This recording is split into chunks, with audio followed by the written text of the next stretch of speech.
আসসালামু আলাইকুম প্রিয় শিক্ষার্থীরা, আজকে হচ্ছে আমরা অষ্টম শ্রেণীর ইংরেজি প্রথম পত্র বইয়ের unit 1 A glimpse of our কালচারের লেসন 1 পিপলস মিউজিক সেটা সম্পর্কে আমরা জানবো। সো ক্লাসটি শুরু করার আগে আমি তোমাদেরকে জাস্ট দেখাচ্ছি কি কি আমরা আজকে পড়বো। আমরা আজকে পড়বো হচ্ছে কিওয়ার্ডস গুলো দেওয়া আছে, এগুলো শব্দের অর্থগুলো আমরা জানবো। তারপর হচ্ছে এ নাম্বারে দেওয়া আছে ওয়ার্ক ইন পেয়ার্স, জোড়ায় জোড়ায় কাজ করো, যে প্রশ্নগুলো দেওয়া আছে এগুলো দেখবো। দেন আমরা দেখবো যে বিতে যে তোমার একটা পেসেজ দেওয়া আছে, হ্যাঁ, পিপলস মিউজিক নিয়ে, সেটা হচ্ছে আমরা দেখবো। দেন হচ্ছে হাসান রাজার একটা গান আছে না, যে লোকে বলে বলে রে, সেই গানটাও এখানে দেওয়া আছে, এটা ইংলিশে লেখা, সেটা হচ্ছে আমি তোমাদেরকে বুঝিয়ে দিব। ওকে, সো তো চলো শুরু করা যাক। তোমার এখানে প্রথমে দেখো কয়েকটা কোয়েশ্চেন দেওয়া আছে, সরি কিওয়ার্ডস গুলা দেওয়া আছে, কিওয়ার্ডস গুলার আমরা অর্থগুলা জেনে নিই। Number 1, people's music. People's music মানে হচ্ছে কি, মানুষের সঙ্গীত। এরপর হচ্ছে ওরাল ট্র্যাডিশন। ওরাল মানে হচ্ছে মৌখিক, ট্র্যাডিশন মানে হচ্ছে ঐতিহ্য। তার মানে কি দাঁড়াচ্ছে বলো? ওরাল ট্র্যাডিশন অর্থ হচ্ছে মৌখিক ঐতিহ্য। সেলফ এক্সপ্রেশন অর্থ হচ্ছে কি, আত্মপ্রকাশ বা নিজেকে প্রকাশ। ইনস্ট্রুমেন্টস অর্থ কি, বাদ্যযন্ত্র। মাইগ্রেশন অর্থ অভিবাসন। মাইগ্রেশন অর্থ কি, অভিবাসন। এবার আমরা দেখব এতে দেয়া আছে ওয়ার্ক ইন পেয়ার্স, এখানে কতগুলো কোয়েশ্চেনস দেয়া আছে। বলা হচ্ছে number 1, what kinds of music, কি ধরনের সঙ্গীত, ডু ইউ হিয়ার, তুমি শুনো, in your daily life. Daily life অর্থ হচ্ছে প্রাত্যহিক জীবন বা দৈনন্দিন জীবন। কি ধরনের বা কোন ধরনের সঙ্গীত তুমি দৈনন্দিন জীবনে শুনে থাকো। Are they related to your family tradition or culture. Culture অর্থ হচ্ছে সংস্কৃতি, হ্যাঁ, ট্র্যাডিশন অর্থ হচ্ছে কি, ঐতিহ্য। তাহলে are they related to your family tradition, এই যে গানগুলা, এগুলো কি তোমার পরিবারের ঐতিহ্য এবং সংস্কৃতির সাথে সম্পর্কিত? এই যে তুমি যে দৈনন্দিন জীবনে যে গানগুলা শোনো, এই গানগুলো কি তোমার পরিবারের যে ঐতিহ্য এবং কালচার সংস্কৃতি আছে সেগুলোর সাথে সম্পর্কিত? 2 নম্বর প্রশ্ন তোমাকে বলা হচ্ছে যে হাউ ডু ইউ থিঙ্ক, তুমি কি মনে করো, মিউজিক চেঞ্জ ওভার টাইম, তুমি কি মনে করো এই যে সঙ্গীতগুলা সময়ের সাথে সাথে পরিবর্তিত হয়? Does it stay the same, এগুলো কি একই থাকে? Or does it evolve, evolve হলো বিবর্তিত হওয়া, ইভলভ হতো কি, বিবর্তিত হওয়া। Or does it evolve with the people's lifestyle, lifestyle হলো জীবনধারা, লাইফস্টাইল অর্থ কি, জীবনধারা। নাকি এগুলা কি মানুষের জীবনধারার সাথে সাথে বিবর্তিত হয়? এবার আসি 3 number question.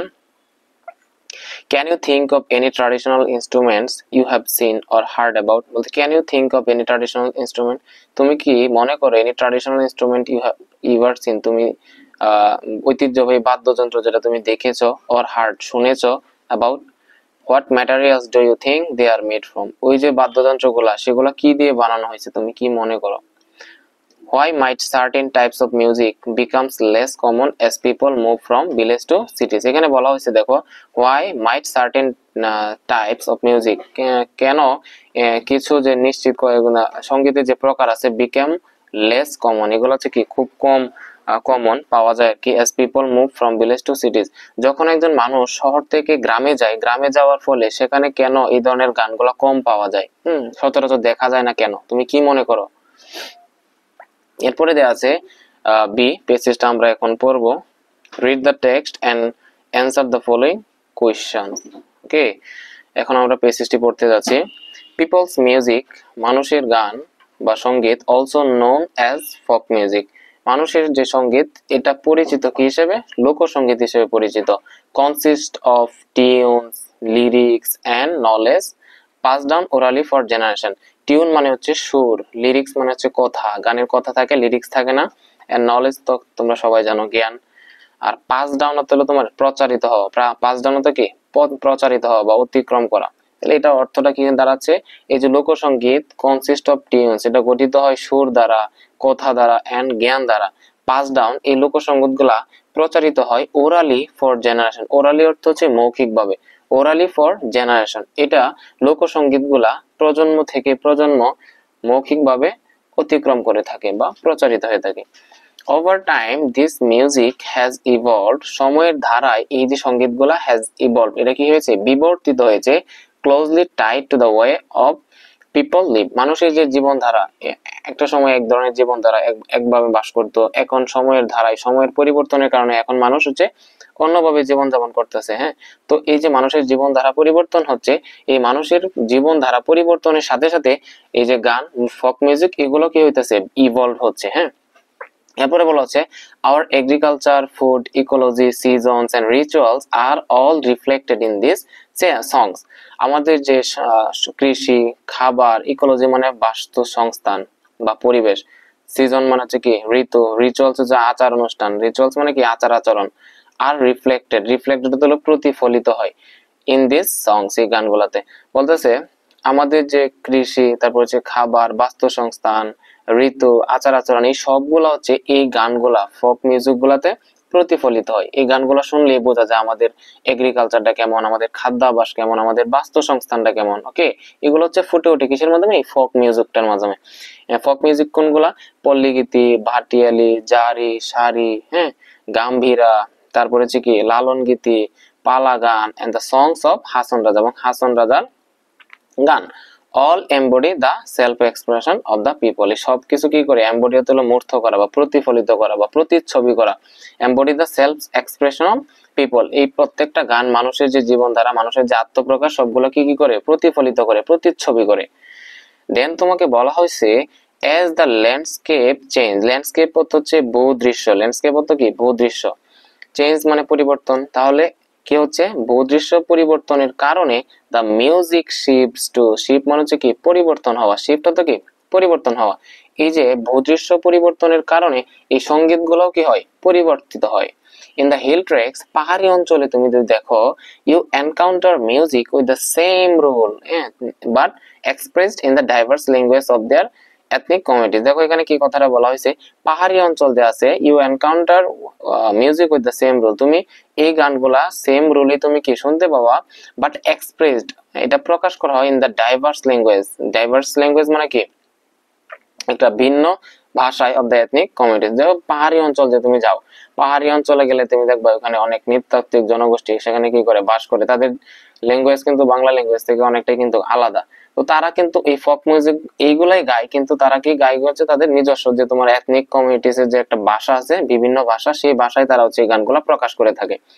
The instruments used for folk music, এই যে বাদ্যযন্ত্র used for folk music, লোকসঙ্গীতের জন্য যে বাদ্যযন্ত্রগুলা are crafted from materials found in the surroundings। আমাদের চারপাশে যে জিনিসগুলো আছে সেগুলা দিয়ে কি লোকসঙ্গীতের বাদ্যযন্ত্রগুলা বানানো হয় বা তৈরি করা হয়। সারাউন্ডিং মানে হচ্ছে চারপাশ বা পরিবেশ। কি দিয়ে বানানো হয়, এনিম্যাল স্কিন, পশুর চামড়া দিয়া, বেম্বো হচ্ছে বাঁশ, এন্ড কেলাবাস, কেলাবাস হচ্ছে তোমার লাউয়ের খোল, লাউ আছে না, লাউয়ের খোল, অনেক বড় বড় লাউ যেগুলো আছে, হ্যাঁ, এগুলার খোল দ্বারা। আর কমন এক্সাম্পল, এগুলা দ্বারা কি করা হয়, লোকসঙ্গীতের যে ইনস্ট্রুমেন্ট গুলা, বাদ্যযন্ত্র গুলা তৈরি করা হয়। The sounds they produce are deeply connected to the land they come from. এখানে বলা হয়েছে দ্য সাউন্ড দে প্রডিউস, যে শব্দগুলা তারা কি করে তৈরি করে, প্রডিউস করে, উৎপন্ন করে, আর ডিপলি কানেক্টেড, এগুলা কি সংযুক্ত, connected the land they come from, যে শব্দগুলা তারা উৎপন্ন করা, এগুলা কার সাথে সম্পৃক্ত, যারা হচ্ছে তারা যেখান থেকে এসেছে, যে ভূমি থেকে তারা এসেছে, সেই ভূমির সাথে কি করা হয়, এই গানের সাউন্ডগুলা সম্পৃক্ত। As people migrate to the cities, villages transform, these traditional tunes are slowly fading। এখানে বলা হচ্ছে as people migrate to the cities and village, মানুষ কি করে, মানুষ হচ্ছে কি সিটি মানে সিটি থেকে সিটিতে, এক শহর থেকে আরেক শহরে কি করে না, অভিবাসন করে। এক শহরে কয়েকদিন থাকলো, তারপর আরেক শহরে চলে যায়। আবার হচ্ছে কি একটা গ্রামে কতদিন থাকে, তারপর হচ্ছে কি অভিবাসিত হয়ে অন্য গ্রামে চলে যায়। এই যে মাইগ্রেশনের ফলে, এই যে অভিবাসনের ফলে, দিস ট্রাডিশনাল টিউনস, এই যে ঐতিহ্যবাহী যে সুরগুলা, আর স্লোলি ফেডিং, এটা আস্তে আস্তে কি হয়, ফেড হয়ে যায়। ফেড মানে হচ্ছে বিলীন হয়ে যাওয়া বা হচ্ছে অদৃশ্য হয়ে যাওয়া। একটা গ্রাম থেকে আরেকটা গ্রামে, একটা শহর থেকে আরেকটা শহরে মাইগ্রেশনের কারণে, অভিবাসনের কারণে এই যে তোমার ঐতিহ্যবাহী যে তোমার সুরগুলো আছে, টিউন গুলো আছে, এগুলা কি আস্তে আস্তে বিলীন হয়ে যায়, অদৃশ্য হয়ে যায়। দেন তোমাকে এখানে বলা হয়েছে however, যা হোক, folk music still finds its place in the mainstream films and music album। যা হোক, এই যে আমাদের ফক মিউজিক এখনো কি করা হয়, এখনো এগুলো পাওয়া যায়। কোথায় পাওয়া যায়, মেইন স্ট্রিম ফিল্মস, যে প্রধান ধারার যে ফিল্ম গুলো আছে এন্ড মিউজিক অ্যালবাম, সেগুলাতে এখনো ফক মিউজিক গুলা পাওয়া যায়। যাই হোক, এটা হচ্ছে আমাদের একটা সৌভাগ্যের বিষয়। এরপরে তোমার এখানে দেওয়া আছে, দেখো the following are translation of Hason Raja song. এই যে এরপরে যদি দেখো এখানে কিন্তু এই যে দেখো এখানে কিন্তু হাসন রাজার গান এটা, হ্যাঁ, এই গানগুলো এখানে ট্রান্সলেট করা হয়েছে ইংলিশে। ভাওয়াইয়া সং, এটা হচ্ছে একটা Bhawaiya song featured in the film Asia, Asia ফিল্মে এটা তোমার কি তো নেওয়া হয় আর কি হাসন রাজার গানটা। ডিরেক্টেড বাই ফাতে লুহানি, এই গানটা কি করা পরিচালিত করছে কাটা ফাতে লুহানি। আচ্ছা, এখন তোমার দেখা আছে ট্রান্সলেশন অফ হাসন রাজার লোকে বলে বলে রে। এই যে হাসন রাজার একটা বিখ্যাত গান আছে না, লোকে বলে বলে রে, এই গানটা আমি একটু বলবো তোমাদের, শোনো। যে লোকে বলে ও বলে রে ঘরবাড়ি বানানায় আমার, ও লোকে বলে ও বলে রে ঘরবাড়ি বানানায় আমার। এটা হচ্ছে একটা অনেক জনপ্রিয় একটা গান, হ্যাঁ। তো এই গানটা হচ্ছে এখানে তোমার ইংলিশে ট্রান্সলেশন করা আছে, আমরা হচ্ছে এখন একদম পড়বো এই গানটা, হ্যাঁ। দেখো oh they they say, oh they say my house is no good, ও লোকে বলে ও বলে রে my house is no good, ঘর বাড়ি বালা নাই আমার। এরপরে দেখো কি বলতেছে, but what can I build with the nothing here. বলতেছে হোয়াট ক্যান আই বিল্ড, আমি কি নির্মাণ করতে পারি উইথ নাথিং হিয়ার, এই যে শূন্য, এই শূন্য যে পৃথিবী, খোলা আকাশ, এই খোলা আকাশে আমি কিভাবে কি ঘর নির্মাণ করতে পারি। I will erect A home, আমি কি করব একটা ঘর নির্মাণ করব।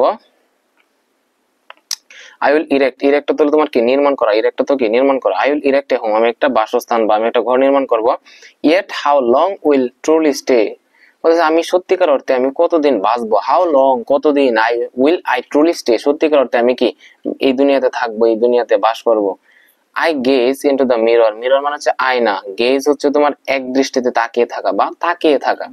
I gaze into the mirror, যখনই হচ্ছে আমি আয়নার সামনে তাকাই, nothing the strands of the grey in my hair, grey মানে হচ্ছে তোমার কি, গ্রে মানে ধূসর, বলতেছে noticing the standards of the grey in my hair, যখনই হচ্ছে আমি আয়নার সামনে তাকাই তখনই দেখি যে আমার চুলগুলা কি গেছে, পেকে গেছে। গ্রে মানে ধূসর, ধূসর মানে সাদা, সাদা মানে কি পেকে যাওয়া।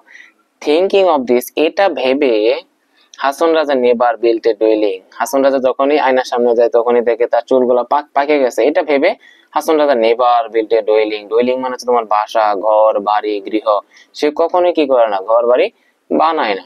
Where will Allah take him, আল্লাহ তাকে কোথায় নিয়ে যাবে, কোথায় রাখবে। Where where will he find rest, তার যে বাকি সময়টা সে কোথায় তাকে খুঁজে পাবে। This uncertainty brings him to tears, tears হলো তোমার অশ্রু জল, চোখের জল।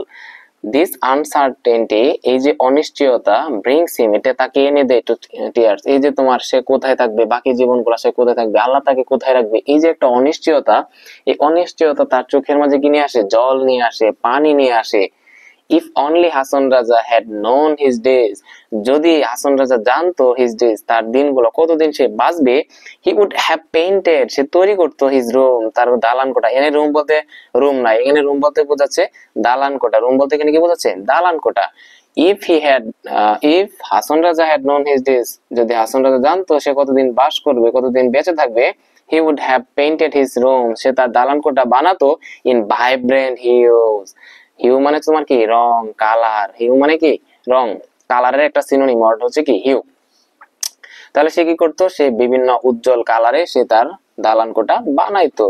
এরপরে দেয়া আছে ও দেশে my house is no good, এরপরে আবার বলা যাচ্ছে যে লোকে বলে ও বলে রে ঘর বাড়ি বালা নাই আমার। এরপরে বলা হচ্ছে শেষ লাইনটা, but what can I build with the nothing here, এই যে তোমার এই যে শূন্য, শূন্যের মাঝে আমি কি ঘর বানিয়ে কি করব, এটাই তোমার এখানে বলা হয়েছে।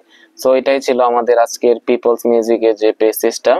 আমরা হচ্ছে আজকে পড়লাম, প্রথমে তোমার প্রশ্নগুলো দেখলাম, তারপর হচ্ছে পেসিসটা বললাম, হাসান রাজার গানটা দেখলাম আমরা, হ্যাঁ। এখন দেখো এখানে নিচে তোমার কতগুলা প্রশ্ন এখানে দেওয়া আছে, এই প্রশ্নগুলোর উপরে আমি আলাদা একটা ক্লাস নিব, তোমাদেরকে প্রশ্নের আনসার গুলো আমি দিয়ে দিব।